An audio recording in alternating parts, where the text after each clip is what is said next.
the board established. Members of the board of the UNATCOM who are present, just raise your hands. I don't want to tire you. They are here, thinly represented, but I hope some are on the way. This is how far we went. And those are the achievements, technically, that we had operationally for the National Commission.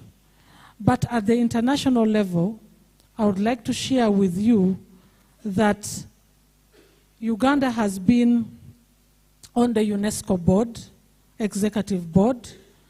In 1974, we were there with Mr. Arthur Balunya.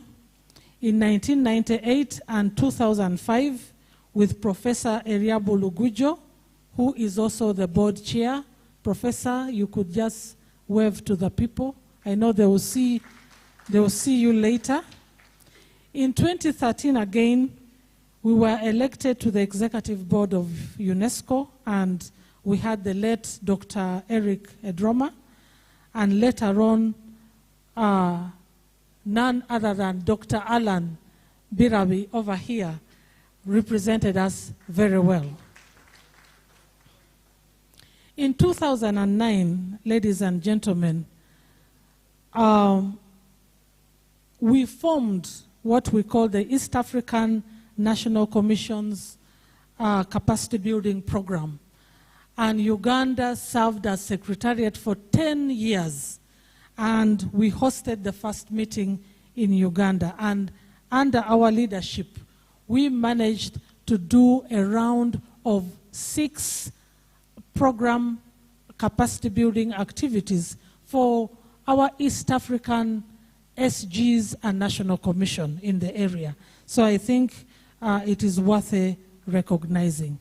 In 2010, Right Honorable and dear esteemed guests, we hosted the 12th conference of the African National Commissions, and we had the Director General of UNESCO, Madame Irina Bokova herself, attend this important meeting. Now, to support Uganda in its mission to educate Uganda's youth and marginalized people in the spirit of leaving no one behind, the National Commission for UNESCO has been a major player in Uganda's education system. In 1971 and 1979, UNESCO supported and assisted the establishment of a planning unit in the Ministry of Education and Sports, and provided equipment to Makerere University to boost its training and research capacity. Those of you who went to Makerere University during that time, you must have seen furniture, equipment, lab apparatus labeled UNESCO. This was the time of, putting Uganda at its foot after independence to achieve the education that was needed at the time. Between 1973 and 1979, UNESCO supported the setting up of the National Curriculum Development Center. And between 1973 and 1979, UNESCO contributed to the development of technical teacher training at UTC Chambogo and NTC Chambogo. Between 1989 and 1992, UNESCO provided invaluable support to the Education Review Policy Commission that produced a report out of which a government white paper emerged. In 2013, ladies and gentlemen, there was a study launched, and I would like, I don't know whether Honorable Bitamazire has managed to come. Has she come? But the son, you glorify in your mom, okay? The son is here, and the son is the Vice Chancellor of Uganda Matters University in Kozi. Thank you for being here in your own capacity and on behalf of your mom. Honorable Bitamazire then knew the importance of having UNESCO's intervention in teachers' issues, and she urged us with Mr. Okurut then to have TISA in Uganda. And when TISA came into Uganda, a study was conducted, and out of this study, teacher issues were unearthed. Teacher issues from showing interest, expressing interest in teaching, enrollment in training, training as teachers, deployment, etc. And the recommendations are beginning to show fruit, Right Honorable. It's one of the biggest things we are proud of because it has changed the face of the teacher in Uganda. We now have a comprehensive national teachers policy that is being operationalized. We have the teacher management information system to strengthen teacher records and teacher information. We have the teacher competence profile for early childhood development, primary and secondary schools. So all these came out of this study. And this is basically how UNESCO works, because UNESCO is an intellectual organization. In the natural sciences program, Right Honorable, we have had some tremendous and tangible things to show. In 1979, Queen Elizabeth was recognized by UNESCO as an international biosphere reserve with a Ramsar site. It has the greatest biodiversity under protection in Uganda. And when these sites are recognized, the promotion of coexistence between animals and humans is promoted to ensure there is conservation and not depletion of the environment. In 1988, UNESCO, under the UNESCO Chairs program, granted seed money to recruit a professor to assist Makerere University draw out a program to support the establishment of the Department of Food Science and Technology to teach and conduct research in food science and technology-related activities. This department has become Uganda's leading center for training and research in food sciences, food technology, and human nutrition. In 1993, Mount Elgon was recognized by UNESCO as a biosphere reserve.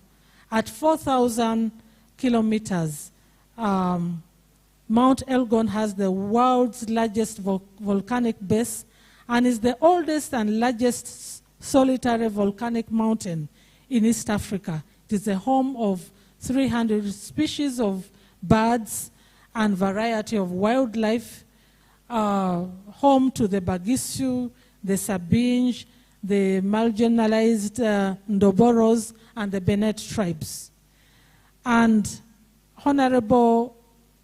Right Honorable Prime Minister, recently, 2 months ago, Mount Elgon was gazetted as a transboundary biosphere reserve. We share it with Kenya, and therefore this lifts the conservation efforts greater. And I'm sure Uganda is going to be the biggest beneficiary of this intervention, because when you come to our side of Mount Elgon, it is the most depleted.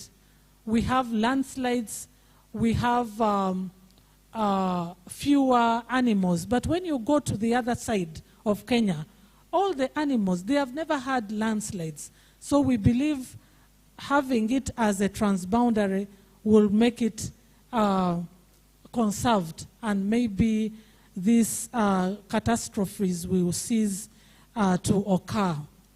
In 1994, Rwenzori Mountain National Park and Bwindi Impenetrable Forests were inscribed as World Heritage Sites.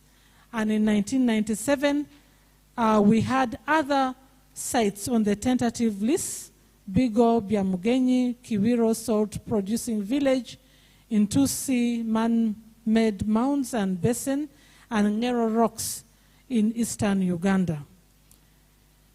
There is more.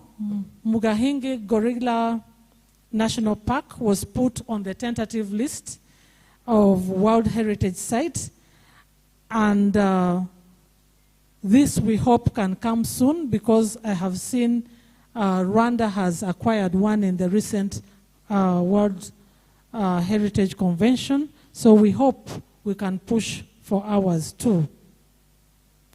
Ladies and gentlemen, we have 5 program areas. I've just talked about education and natural science.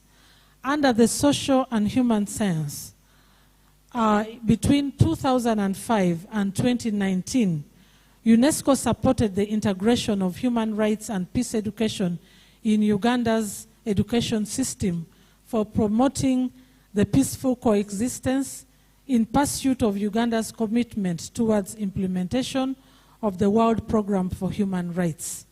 In 1994, we had the intervention of strengthening professional contribution to HIV and AIDS prevention and control strategies, and this led to the establishment through a memorandum of cooperation of a twinning program between Makerere University and Johns Hopkins University under the UniTwin program of UNESCO, and this was aimed at human resources and institutional capacity building for youth, health and development of Uganda, with a focus on the girl-child within the framework of HIV and AIDS research and prevention.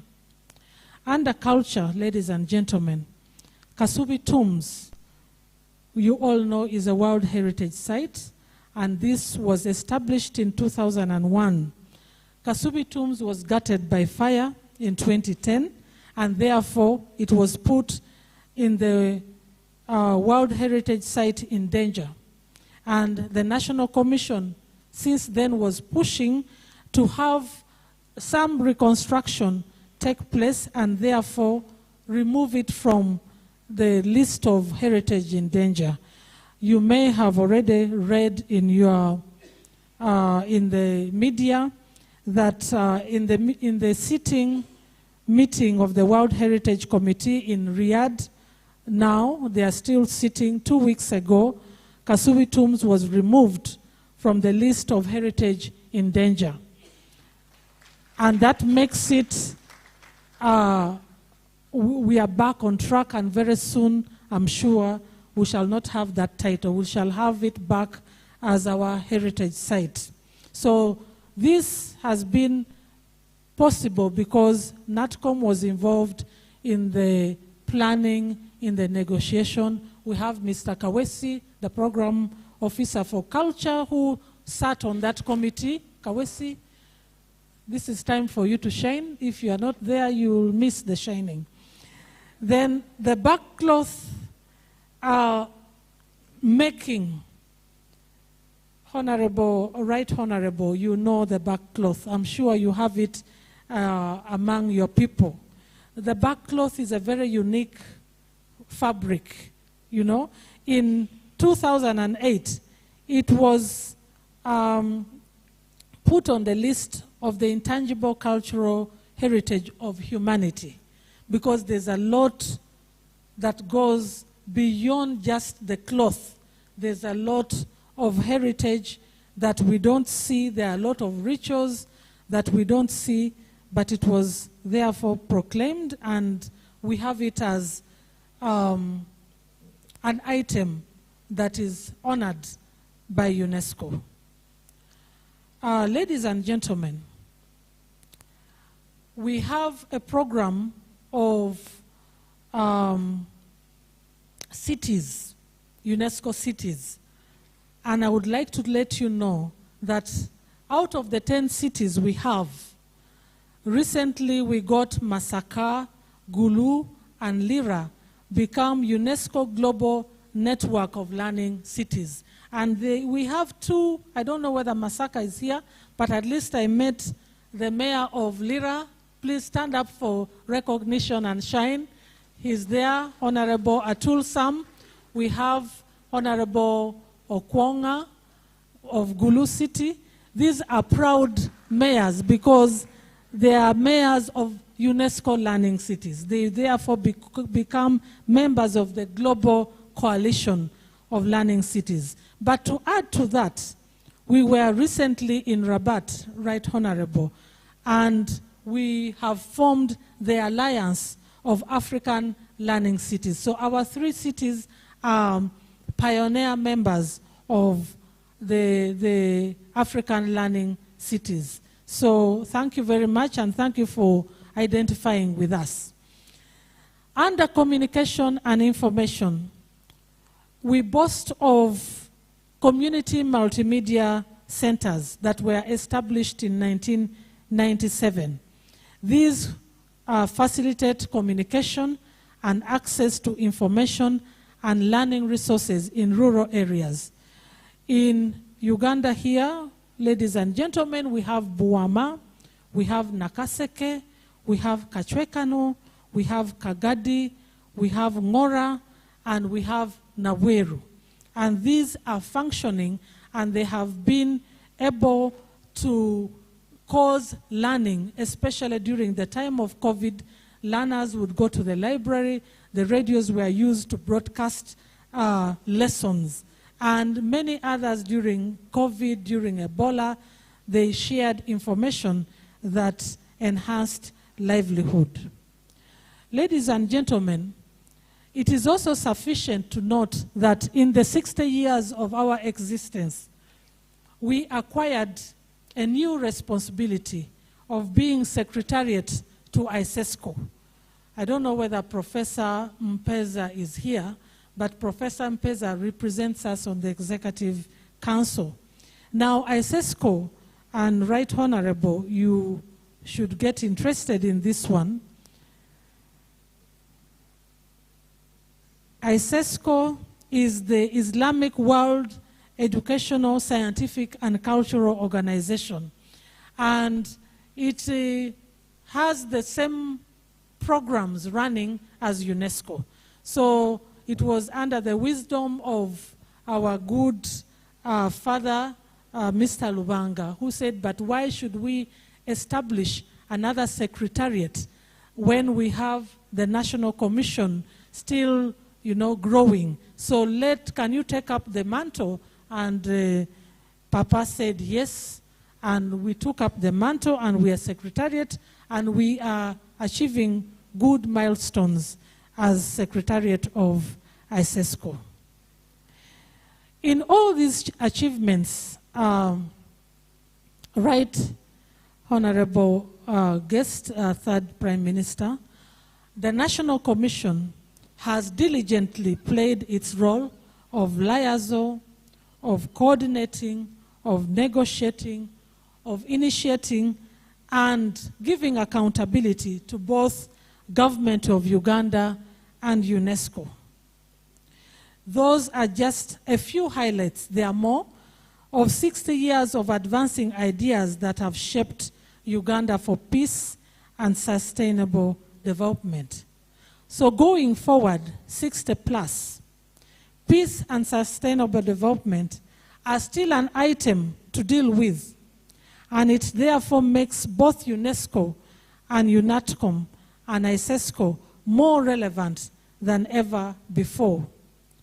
We are aware that our work is not done, but the last 60 years and our predecessors have taught us a lot, and the legacy of our first 60 years inspire our next 60 years.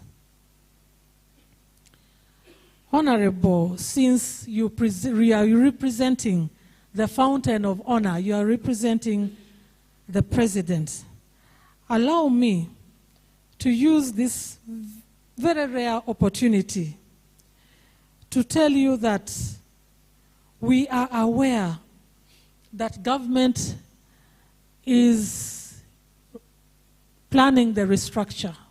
RAPEX is going on, and come July 2014, it will be effected. Some agencies will be merged, others will be done away with. It has been recommended, and this comes sadly after 60 years, that the National Commission for UNESCO becomes a desk. We started as a desk in 1963, we grew to a department. Now the recommendation is that we become a desk. We understand it is cast on stone. Nothing can be changed. But we only want to make one appeal, and we hope you can send this message. I can see you are listening keenly. We want to make one appeal.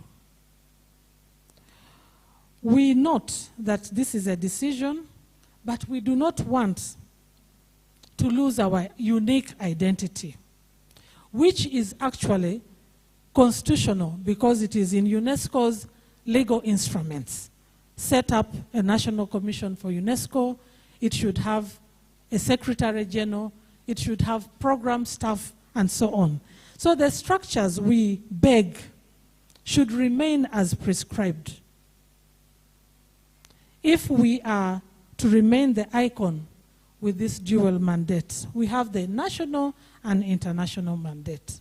So for us, we want to pray that this is just a title, it is a name. And I would like to use a quotation from Shakespeare's Romeo and Juliet. In Act 2, Scene 2, Juliet was asking about her background. She's being called a daughter of this family and therefore must not marry from this family or relate. Then Juliet says, "What is in a name